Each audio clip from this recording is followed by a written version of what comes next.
1935 के government of India act 35 की photo copy है।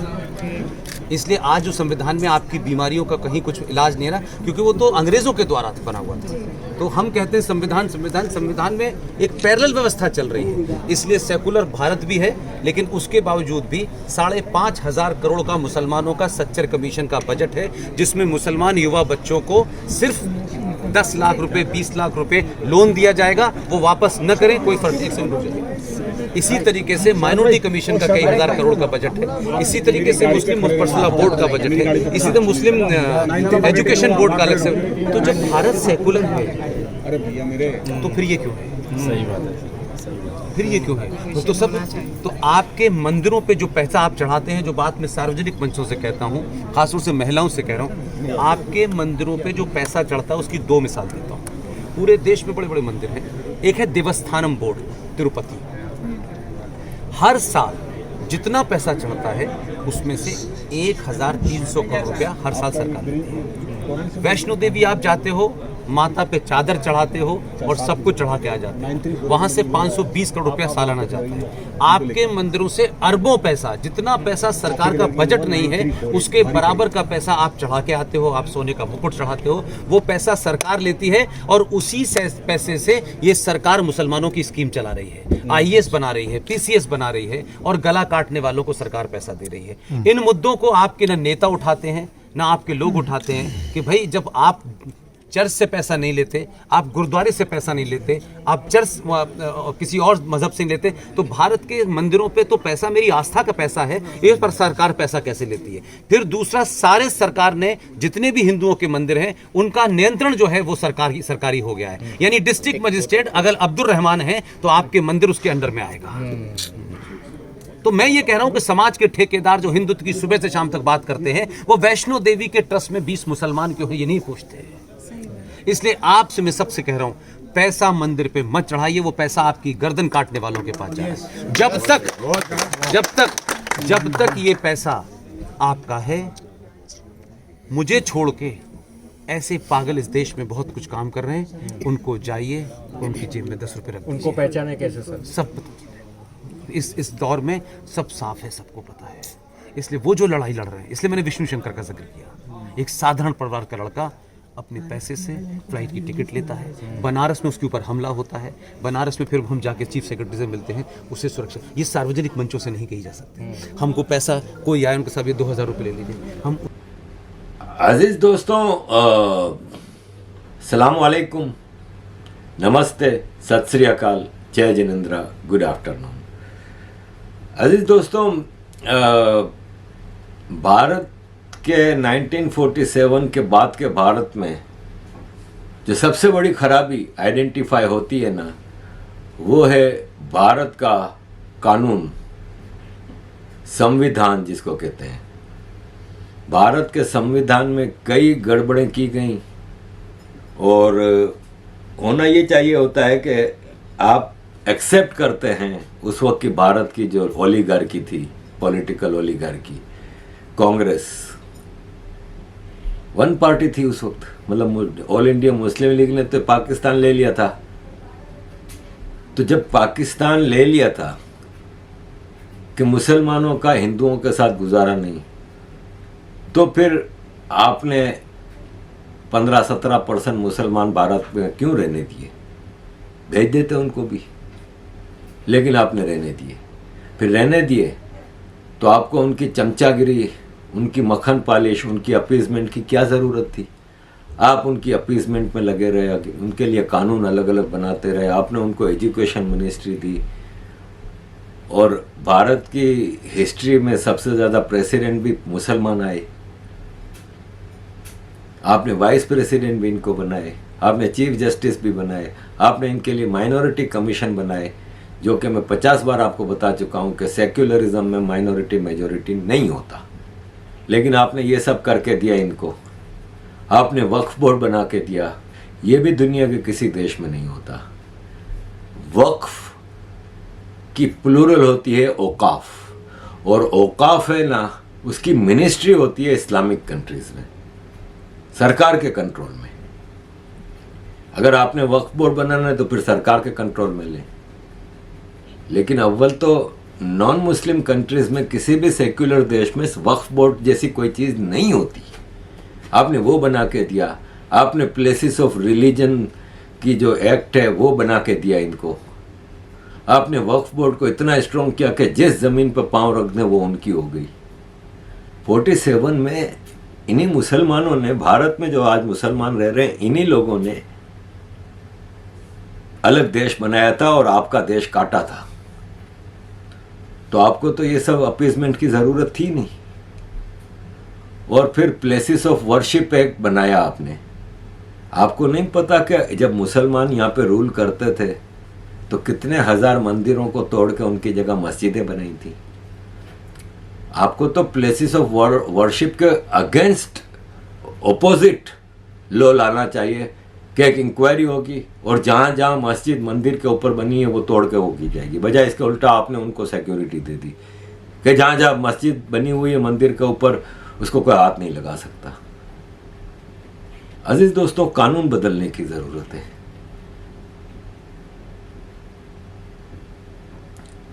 कानून बदलने के लिए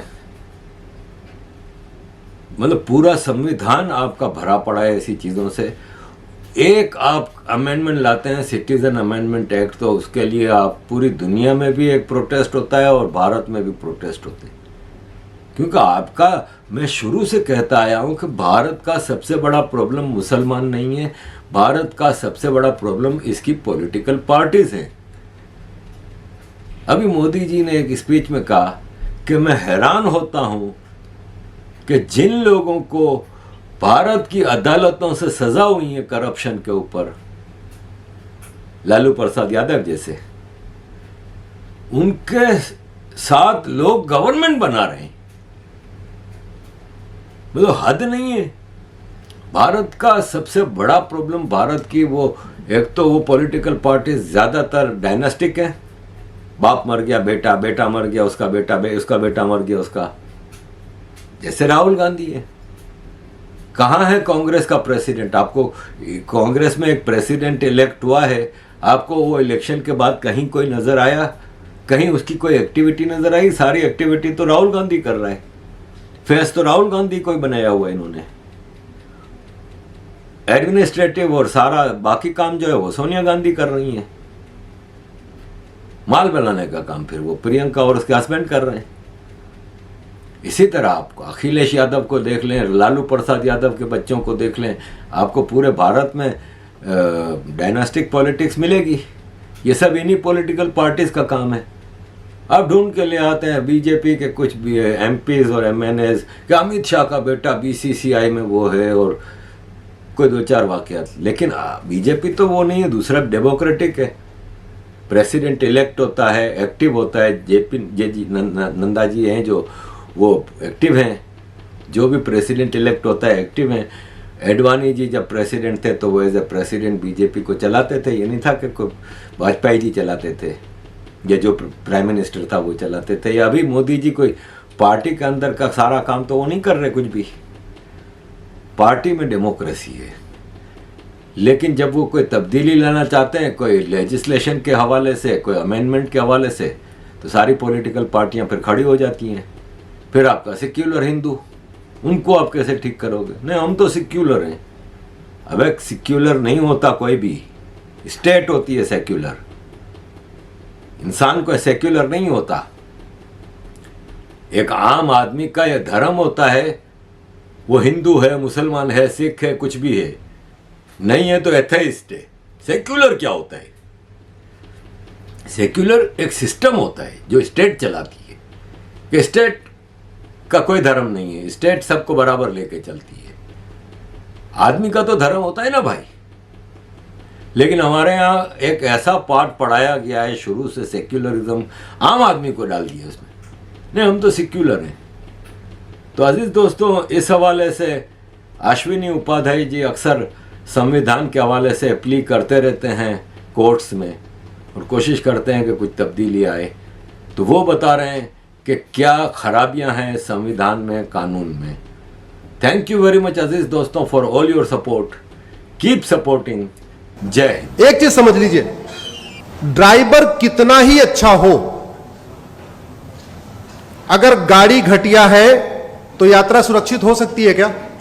जोर से बोलिए जरा। ड्राइवर अच्छा हो लेकिन गाड़ी घटिया हो, यात्रा सुरक्षित हो सकती है? मिस्त्री अच्छा हो लेकिन बिल्डिंग मटेरियल खराब हो, घर सुरक्षित हो सकता है? डॉक्टर अच्छा हो लेकिन दवा घटिया हो, शरीर स्वस्थ हो सकता है क्या? ऐसे ही शासक कितना ही अच्छा हो, कितना ही मेहनती हो, कितना ही ईमानदार हो, कितना ही राष्ट्रभक्त हो, लेकिन अगर कानून घटिया है, न्यायिक व्यवस्था जो है कमजोर पड़ गई है, तो याद रखिए न माओवाद कम होगा, न नक्सलवाद कम होगा, न अलगाववाद कम होगा, न धर्मांतरण कम होगा, न जिहाद कम होगा, न मजहबी उन्माद कम होगा, न कट्टरवाद कम होगा, न घूसखोरी कम होगी, न जमाखोरी कम होगी, न मिलावटखोरी कम होगी, न कालाबाजारी कम होगी, न नशा तस्करी कम होगी, न मानव तस्करी कम होगी, कुछ भी कम नहीं होगा। जो समस्या भारत में है वो अगर अमेरिका में नहीं है, तो क्या अमेरिका के राष्ट्रपति हमारे प्रधानमंत्री से ज्यादा काबिल है, ज्यादा मेहनती है, ज्यादा ईमानदार है? नहीं। डिफरेंस क्या है दोनों देशों में? कानून। That's it. केवल और केवल, केवल और केवल। और याद रखिए, अगर आप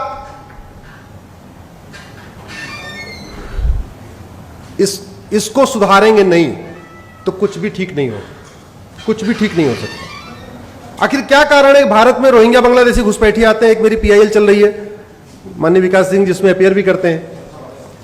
2017 में मैंने पीआईएल फाइल किया था कि भारत में 5 करोड़ रोहिंग्या बांग्लादेशी आ चुके हैं। ये रोहिंग्या बांग्लादेशी अमेरिका क्यों नहीं जाते, सिंगापुर क्यों नहीं जाते, चाइना क्यों नहीं जाते, फ्रांस क्यों नहीं जाते, भारत क्यों आते? क्योंकि हमारा कानून घटिया है। हमारे यहां 1946 का फॉरेनर एक्ट चल रहा है, वो फॉरेनर एक्ट एकदम टीथलेस है, उसमें कोई दांत नहीं है। उन सबको पता है, बाहर वालों को, कि यहां घुस जाओ, एक बार घुस गए कोई दिक्कत नहीं। और जो सबसे बड़ी समस्या है, एक कड़वी सच्चाई आप इसको समझिए, घुसपैठिए घूस दे के आते हैं, घूस दे के आधार बनवाते हैं, घूस दे के राशन कार्ड बनवाते हैं, घूस दे के बर्थ सर्टिफिकेट बनवाते हैं, घूस दे के ड्राइविंग लाइसेंस बनवाते हैं, और घूस दे के वोटर आईडी बनवाते हैं। अब सवाल यह है कि भारत में लोग 2-2, 3-3 हजार रुपए दे के 5-5, मतलब 10-12 हजार रुपए में 5-6 डॉक्यूमेंट तैयार करा लेते हैं। ऐसा अमेरिका सिंगापुर में क्यों नहीं करा लेते? क्योंकि हमारे यहां आप फर्जी डॉक्यूमेंट बना दीजिए आधार, अब वो आधार आपने फर्जी बनाया है, यह सिद्ध करने के लिए कम से कम डिस्ट्रिक्ट कोर्ट से लेकर सुप्रीम कोर्ट तक आपको लड़ना पड़ेगा। हमारे यहां लोग फर्जी पासपोर्ट बना के क्यों, कैसे दे देते हैं? फर्जी ड्राइविंग लाइसेंस, घर बैठे बैठे ड्राइविंग लाइसेंस मिलता है कि नहीं मिलता? घर बैठे बैठे और वोटर आईडी आती है, घर बैठ के आपके आधार आता है, घर बैठ के आपका राशन, सारे डॉक्यूमेंट कैसे आ जाते हैं? इसलिए मैं फिर से कह रहा हूं कि अगर आप वास्तव में इस देश को सुधारना चाहते हैं, हम चाहते हैं इस देश में रूल ऑफ लॉ हो, इस देश में कानून का शासन हो, तो सबसे पहले हमें कानून बदलना पड़ेगा, और जिसकी कोई लागत नहीं है, जिसकी कोई लागत नहीं है। कानून बदलने की कोई लागत नहीं है। हम हजारों करोड़ रुपए खर्च करके हाईवे बना लेते हैं, हजारों करोड़ रुपए खर्च करके एयरपोर्ट बना लेते हैं, हजारों करोड़ खर्च करके हम रेलवे लाइन की बिछा लेते हैं, लेकिन हम कानून नहीं बनाते जो फ्री में बन सकता है। 1 लाख करोड़ रुपए खर्च करके आप हाईवे बनाएंगे, ज्यादा से ज्यादा उस पर 1 करोड़ लोगों को बेनिफिट होगा। 1 लाख करोड़ रुपए खर्च करके आप मुंबई दिल्ली का एक्सप्रेसवे बनाएंगे, उस पर 1 करोड़ लोगों को फायदा होगा, उतने लोग चलेंगे। लेकिन आप फ्री में अच्छा कानून बना दीजिए, 140 करोड़ लोगों को फायदा होगा। भारत में जुडिशियल रिफॉर्म खर्च करने पे ज्यादा से ज्यादा 10,000 करोड़ का खर्चा आएगा, मैक्सिमम 10,000 करोड़। इतना तो हमारे देश में चुनाव के बाद लोग मुफ्त में बांट देते हैं। कोई कलर टीवी बांट रहा है, कोई वॉशिंग मशीन बांट रहा है, कोई जो है मंगलसूत्र बांट रहा है, किसी राज्य में अलग अलग, कोई किसी राज्य में लैपटॉप बांटा जा रहा है, किसी राज्य में स्मार्टफोन बांटा जा रहा है, कुछ न कुछ फ्री में बांटा जा रहा है। यह कितने दुख की बात है।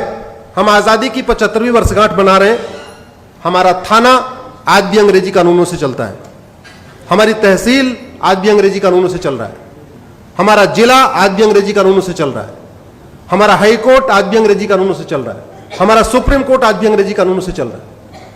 हम इतने सक्षम नहीं हुए कि हम अपना कानून अपने हिसाब से वर्तमान रिक्वायरमेंट के हिसाब से बना ले। मंगल पे जाने की तैयारी, चंद्रमा पे पहुंच गए, मंगल पे तैयारी चल रही है, बड़े बड़े रॉकेट लॉन्च कर दिए, लेकिन मैकाले का बनाया हुआ 1860 का इंडियन पिनल कोड हम नहीं बदल पाए। मैं अभी अमेरिका का फेडरल पिनल कोड पढ़ रहा था, तो मैं उसमें कंपेयर कर रहा था कि जो घटना उदयपुर में हुई है, अगर यह घटना अमेरिका में हुई होती तो कितनी सजा मिलती। हमारे इंडियन पिनल कोड में एक धारा है 302 मर्डर, पति पत्नी को मारे तब भी 302, भाई भाई को मार दे तब भी 302, सड़क पर रोड रेज हो जाए तब भी 302, आतंकवादी मार दे तब भी 302, एक बिस्वा जमीन की लड़ाई हो जाए, मर्डर हो जाए तब भी 302, 10 बीघे जमीन की लड़ाई मर्डर हो जाए तब भी 302। हमारे पूर्वांचल में कहावत है, सब धान 22 पसेरी, जो लोग पूर्वांचल के होंगे जानते होंगे। अमेरिका का मैं फेडरल पिनल कोड पढ़ रहा था, मर्डर की अलग धारा, बुचरिंग की अलग धारा, जेनोसाइड की अलग धारा, हेट क्राइम की अलग धारा, टेररिज्म की अलग धारा। तो जब मैंने कैलकुलेट किया तो पता चला कि कन्हैया को जिसने मारा उदयपुर में, अगर उसने अमेरिका में मर्डर किया होता उसको 550 साल सजा होती। अमेरिका में कितनी होती? 550 साल। भारत में कितनी होगी? आजीवन कारावास, फांसी नहीं होगी। फांसी हुई क्या पिछले 20 साल में? बताइए। याकूब मेनन के अलावा और अफजल गुरु के अलावा किसी को फांसी हुई? जबकि हर हफ्ते एक दो लोगों को मार दिया जाता है, नहीं हुई फांसी। तो इसलिए मेरा यह कहना है कि सबसे पहले जो सरकार कर सकती है देश हित में, बिना किसी बजट के, कम से कम पैसे में, बिना लोगों पे एक्स्ट्रा टैक्स थोपे हुए, वो जुडिशियल रिफॉर्म कर सकती है, जो ये विषय है। और जहां तक बात करप्शन की है, केंद्र और राज्य का टोटल बजट 70 लाख करोड़ रुपए है। कितना है भैया? इस 70 लाख करोड़ का 20% घूसखोरी, कमीशनखोरी, दलाली, कटमनी, तोलाबाजी में चला जाता है। 70 लाख करोड़ का बजट का 20% का मतलब हुआ 14 लाख करोड़। यह 14 लाख करोड़ बचाया जा सकता है। यह 14 लाख करोड़ बचाया जा सकता है अगर उस पर गंभीरता के साथ चर्चा हो। कैसे बच सकता है? सरकार 80 करोड़ लोगों को मुफ्त में राशन दे रही है, इसका मतलब 80 करोड़ लोग पर डे 150 रुपए से कम खर्च करते हैं। सरकारी आंकड़े बताते हैं कि 110 करोड़ लोग पर डे 100 रुपए से कम खर्च करते हैं। तो भारत के 110 करोड़ लोग पर डे 100 रुपए से कम खर्च करते हैं, यानी 80% लगभग। जो 20% लोग 100 रुपए से ज्यादा खर्च करते हैं, उनके पास एटीएम है, पेटीएम है, भीम है, यूपीआई है, डेबिट कार्ड है, क्रेडिट कार्ड है। तो फिर ये 500 और 2000 की नोट किस लिए? जो 20% लोग 100 रुपए ज्यादा खर्च करते हैं, उनके पास सब है। जो खर्च नहीं करते, उनको 2000 नोट की जरूरत नहीं है। अगर हम 100 रुपए से बड़ी नोट बंद कर दें तो 25% भ्रष्टाचार तुरंत खत्म हो जाएगा, तुरंत खत्म हो जाएगा। और भ्रष्टाचार खत्म होने का मतलब 25% भ्रष्टाचार खत्म होने का मतलब 25% घुसपैठ खत्म हो जाएगी, 25% धर्मांतरण खत्म हो जाएगा, 25% अलगाववाद खत्म हो जाएगा, 25% आपका खालिस्तानी अलगाववाद खत्म हो जाएगा। सभी जितनी देश विरोधी गतिविधियां हैं सब 25% कम हो जाएंगी, क्योंकि कोई भी देश विरोधी एंटी नेशनल एक्टिविटी फ्री में नहीं होती, सब बाकायदा पैसे